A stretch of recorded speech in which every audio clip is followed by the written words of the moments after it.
Then Michiko and Narumi left the room. I sighed and turned my focus back onto the conversation.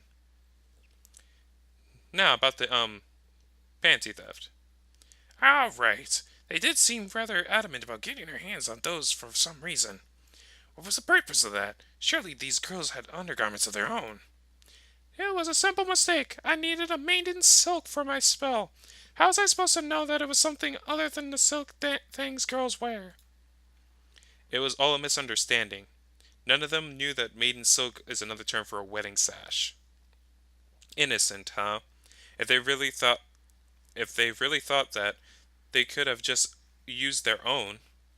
Yeah, that's where you're wrong. Oni-sama and I don't have any. You two. I think we I think we should move on to a different matter. Yeah. Yeah. Moving on. Sayuri suggested that we find a way to help you guys out. If we can make you trust us, we figured that maybe you could make us the sash. But why would you need such an item? Best. Silly man. I already told you. I need a force spell. Man, Kachan, this man isn't a magician. Musician. I'm about to say musician. He doesn't know what you're talking about. Basically, Mayako-chan has been researching a spell that would allow her to travel to another realm. Why would she desire such power? Why do I now sound like Yoda? Imagine being stuck far away from this village. You don't have any way to return to your loved ones. To make matters worse, you're in a place you don't know, with beings unlike anything you have seen before. Now let's say you had a power that would let you go anywhere you want. Where would you go? Are you saying that? Yes, even if they weren't aware of it, they must have subconsciously felt they were different from you. They only wanted to go home. Home. Kinda. I guess. I just wanted to cast a spell to see what will happen. Suchan told me that if I ever felt like that, I should ask her first and go with it. So I did. And since she didn't warn me about anything, I figured it was just like any other spell. I think it's normal, Maiko-chan. Whether it's humans or spirits, everyone wants a place they can call their own. A place where they are accepted for who they are. Isn't that right, Elder Sama? But you accept me for who I am, don't you, Takani? I would certainly feel sad if everyone ended up rejecting me simply because of who I am. Surely not all spirits are good at heart, but perhaps we have been too quick in labeling them all evil. I think after doing the voice for so long, my voice is cracked enough that I can't do it anymore. Old man! For a moment, I saw the elder's eyes wander sideways. What eyes? He has lines. Towards the room Narumi and Machiko have moved to, and his gaze softened. What gaze? He has. Never mind.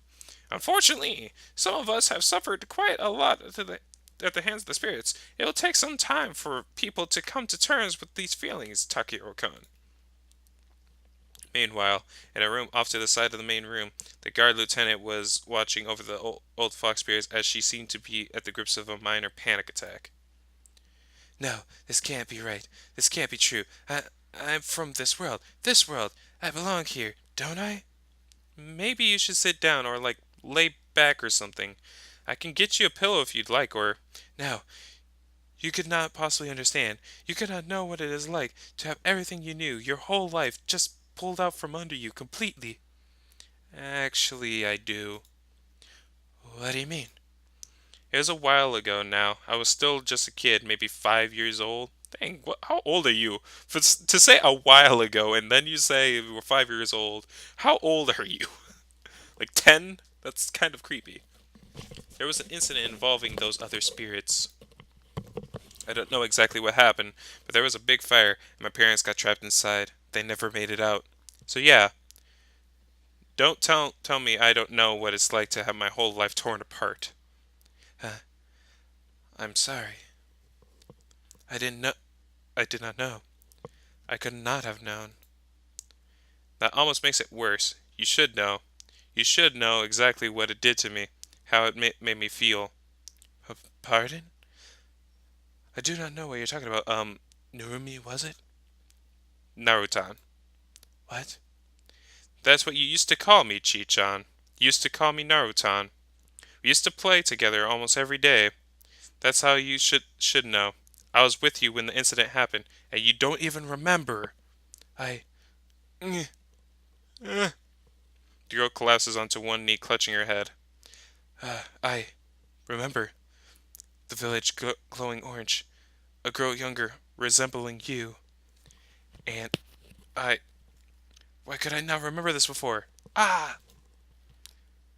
Machiko? My head hurts. I remember seeing you cry. You screamed for your parents, and then you were calling out my name as I ran. I had to. The villagers, they wanted to catch us, all spirits. They didn't care that we had been playing by the river all day. I couldn't explain it. I had to run. I, I can't believe it. No-tan, I'm so sorry.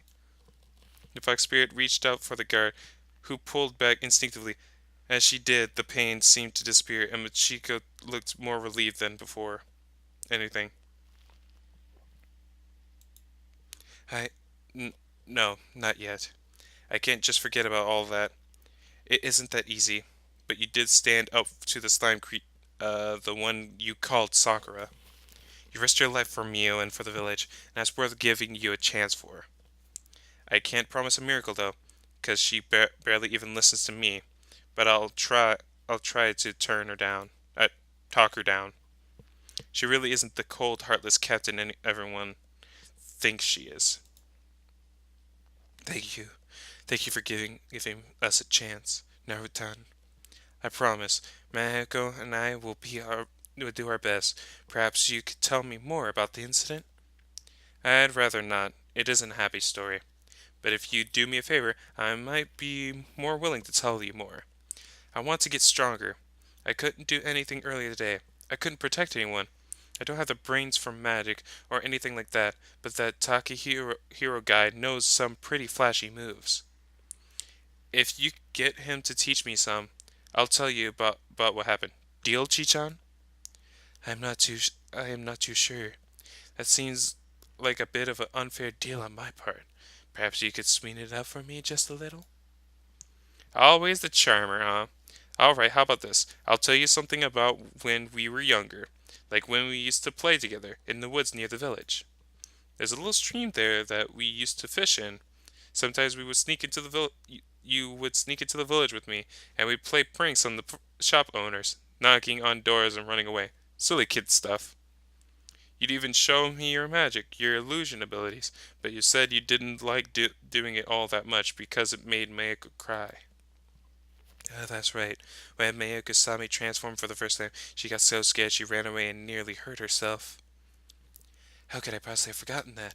No, Tan, thank you for telling me that. I swear, I will get Takakun to help you. Thank you. The girl stepped forward once again, this time wrapping her arms around the surprised guard, who did not pull back. As the two women hugged each other tightly, the fox spirit began trembling. Hey, come now. We should probably get back to the others. They're probably wondering where we've gone. Forgive me for my absence. I must admit, I did not expect such revelation. Takakun, have you explained the situation? Yeah, I think they get it now. But it's probably going to take a while for the villagers to accept you. I do believe it will be in everyone's best interest to see the true nature of the fox spirits.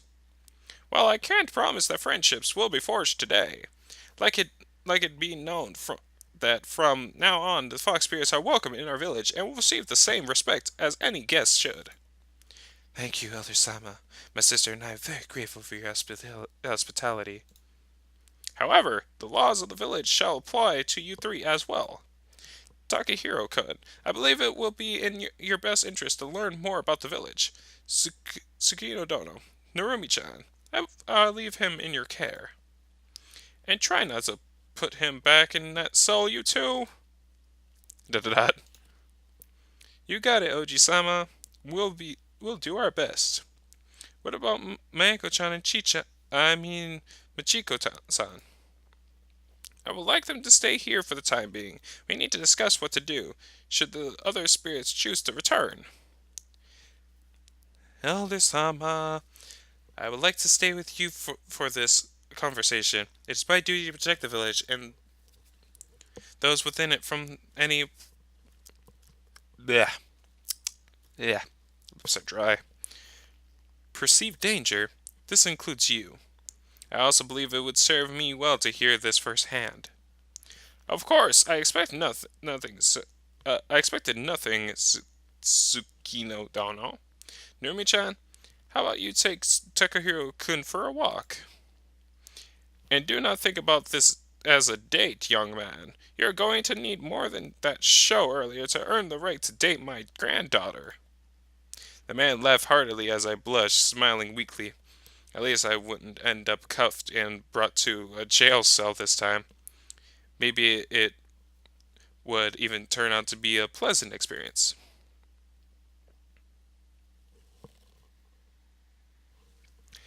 It didn't. Even elements seemed to be working against the village today. Barely a minute into the walk, the skies let loose, and we were both soaked through within seconds. Letting out a yelp, Narumi grabbed my hand and pulled me towards the nearest shelter. Oh, ew, ew, ew! A rainfall this. Bye, fire truck. A rainfall this sudden? This suddenly? That's just typical. Today just went from bad to worse. Heh, I thought it would take more than a bit of rain to douse your warrior spirit. Pah, warrior spirit. Yeah, I really had that by the bucket today, didn't I? Hm, you sound different from the last time we met. I was practically expecting you to shout, "Ha! If you want to stop the great Narumi, you better up your act, Mother Nature." Send me a tsunami, an earthquake, or a tornado my way, and you might just stand a chance. Yeah, well, that was before I realized what a weak, cowardly person I am. It wouldn't take all that to stop me. I'm not that great. I'm just a girl who's trying to impress someone. It just takes a drizzle to stop me. I frowned for a moment, trying to think of how to respond. It looked like her inability to stop the slime girl from causing havoc had led Narumi to feel like she had failed somehow. It was then I recalled a certain scenario and decided to act. I swiftly grabbed a hold of Narumi's shoulder while my other arm wrapped around her own, almost as though I was about to comfort her. I had decided to use a judo technique, pretending to be the hero of some manga, preparing himself for a secret technique. I shouted proudly. What? Hey, stop! Tsukome Goshi! Having practiced judo since I was a kid, I easily spun the girl over my shoulder and onto my back in the rainy grass. Her eyes were sharp as they looked down. Ah, my eyes were sharp as they looked down at her, repeating the words I remember from a certain manga. If you let one loss break your spirit, you're not suited for the life of a warrior. The stronger the people are around you, the more you should improve. That doesn't mean anything. You took me by surprise, is all. You looked like you were about to kiss me, and then you tossed me on my back. I wasn't planning to kiss you, and now I forgot my heroic speech. Get up and grab your weapon, Rumi. If words won't cheer you up, then let's talk like words do. Through battle! Battle! Wait here. The woman pushes herself upwards and barges past me, stomping into a nearby building. Only now did I recognize it as the building I had been held in the day before. I waited under the wooden slants of the shelter as the rain continued. A few moments later, I heard a loud thud, and through the doors, Narumi burst. So this is the image I used for my thumbnails. In her hand, she held a naginata, similar to the one she had previously, but with a different blade. It does. In a moment before her attack landed, I noticed that it wasn't nearly as sharp as it should have been. Yow! It took everything I had to to raise my arms in time and grab a hold of the shaft of the weapon before the attack crushed my body. Pushing her weapon aside, I darted forwards.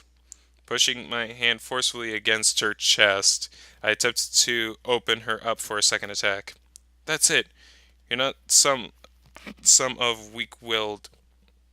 You're not some of weak-willed girl. See? Me been a grammar Nazi.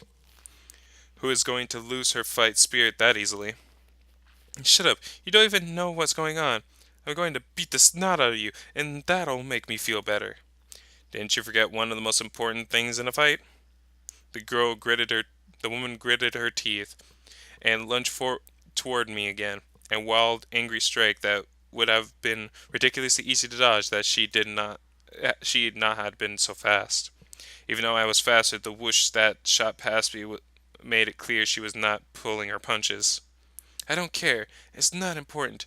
I couldn't do it. I got scared. I let everyone down. And that's why you failed as a warrior. I can read every emotion behind your attacks. Excuse me again. Uh, I'm gonna be burping a lot, aren't I? You're angry at yourself for being unable to stop the spirit, right? Disappointed at yourself for lacking the courage to face them. But you're not some lone hero who has to do everything by yourself. I quickly pushed her naginata upwards, a quick slide of my body nearly knocking the weapon out of her hands. I quickly raised a hand to flick her forehead before stepping backwards. Did anyone tell you that you had to fight with that spirit on your own? Did you forget that you have friends out there that would give their lives to help you? A hero who fights alone is a hero who dies early. That's why both you and the Tsundere tyrant weren't able to defeat the spirit. How? How am I supposed to fight by her side when she's so much better than I can ever hope to be? How can I stand a chance against spirits when I'm just a girl with a sharp stick?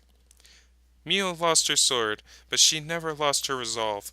I lost mine as soon as things became dangerous. I'm worthless. The woman snarls at her as her forehead was flicked, and she quickly lunged forward again, lashing out with her spare hand aiming for my temple. I ducked, slid back, and narrowly dodged the swing of her naginata. I noticed the change in her stance, which seemed to allow a close-range attacking style. The only limits we have are those we impose upon ourselves. If she's better than you, you just need to keep improving. Even I have things I want to overcome. That's the thing about martial arts. Why haven't you tried talking to her about this? Because I can't. I can't talk to her. I just need to be strong. She does it without relying on anyone, without bending or yielding. I can do it. I can't do it. I can't be like her. Is that really how it is? Maybe you just don't know what the source of her strength is. But in your case, it's just a matter of finding your resolve. Well, there's the problem. I don't have any. I'm just a dumb little girl who needs to be saved all the time. Come on, stop talking like that. Don't you have something you want to protect at all costs? I... Nothing at all? Not your family, your friends, your village? You just turn up for a paycheck and tell them thanks? You're right. There's nothing. I lost everything. The woman's next attack caught me by surprise. She flung her weapon towards me at full strength, hitting my arm, causing me to flinch. And she turned away from me. As she turned away from me, she slipped on the wet grass. Before I had a chance to react, she scrambled to her feet and suddenly took off towards the forest.